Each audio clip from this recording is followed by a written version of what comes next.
Tahukah kamu, ada satu jembatan yang semua manusia pasti lewati, dan di bawahnya bukan tanah, tapi neraka. Sejak dunia diciptakan, tidak ada satupun manusia yang bisa menghindari hari itu. Hari ketika nama tidak lagi berarti, harta tidak lagi berbicara, dan jabatan tidak lagi punya suara. Yang tersisa hanya satu hal, amal. Karena di hadapan setiap jiwa akan terbentang sebuah jembatan. Lebih tipis dari rambut, lebih tajam dari pedang, dan lebih menakutkan dari semua ketakutan yang pernah kamu rasakan di dunia. Bayangkan langit terbelah, bumi rata tanpa satupun tempat bersembunyi. Manusia dikumpulkan di padang mahsyar, penuh kebingungan, dan menunggu keputusan.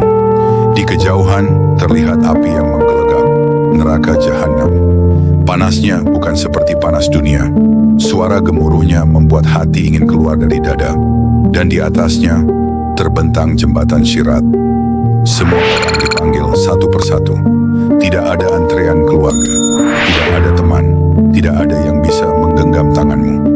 Rasulullah SAW berdiri di ujung jembatan itu dan berdoa, "Ya Allah, selamatkan umatku, selamatkan umatku."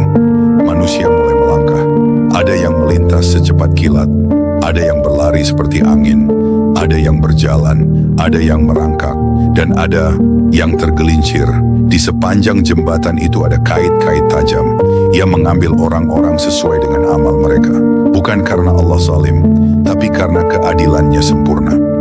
Bayangkan kakimu gemetar, di bawahmu api menyala, di depanmu hanya satu jalan, di belakangmu tidak ada jalan kembali. Setiap sujud yang pernah kamu lakukan, setiap sedekah yang pernah kamu sembunyikan, setiap air mata taubat yang jatuh di malam sepi, semuanya berubah menjadi cahaya di langkah kakimu. Dan setiap dosa yang kamu remehkan, setiap kata yang melukai, setiap hak orang lain yang kamu ambil, menjadi beban yang menarikmu ke bawah. Manusia yang dulu terlihat mulia di dunia, bisa saja merangkak di sini, dan manusia yang dulu diremehkan, bisa melintas dengan wajah bercahaya. Karena di hadapan Allah, yang dinilai bukan penampilan, tapi keikhlasan. Jembatan itu bukan dibangun di akhirat, ia sedang dibangun sekarang. Di setiap pilihan yang kamu buat, di setiap kebaikan kecil yang kamu lakukan, di setiap dosa yang kamu tinggalkan.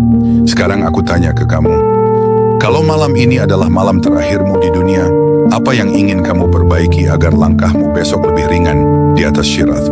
Jika kisah ini membuat hatimu takut melangkah di atas jembatan Sirat tanpa cahaya amal, tulis di kolom komentar, "Terangi langkahku ya Allah." Dan bagikan, mungkin ada satu jiwa yang sedang gelap, dan Allah ingin meneranginya lewatmu.